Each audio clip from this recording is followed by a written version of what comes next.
ఎంతగానో మర్యాద ఘనత స్త్రీ వల్లనే వస్తుంది. ప్రతి కుటుంబంలో ఇలాంటి కార్యక్రమం చక్కని వారు. అందుకనకే 31వ సామెతల గ్రంథంలో ఈ విధంగా మన వాక్యం తెలియజేస్తుంది స్త్రీని గురించి. స్త్రీ చాలా అందమైనదని. అందం అనేది ఎంతగానో ప్రతి కుటుంబంలో ప్రతి పురుషుడు ప్రతి స్త్రీ ఉంటుంది గనక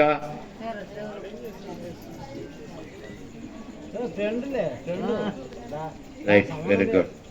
అందుకనక ఈ వాక్యం ద్వారా అక్షయ ఈ విధంగా ఆమె ఇప్పటి నుండి అందరిలో కలుసుకుంటుంది.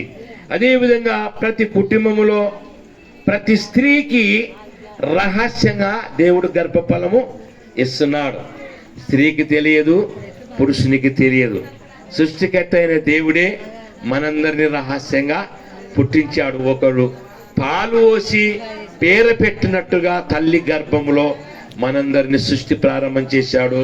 అక్షయను కూడా దేవుడు వారి తల్లిదండ్రుల గర్భములో దేవుడు అవయములను ఏర్పాటు చేసి అక్షయను చాలా చక్కని ఐమావతికిని వారి యొక్క భర్త సంజనకును బహుమానంగా ఇచ్చాడు.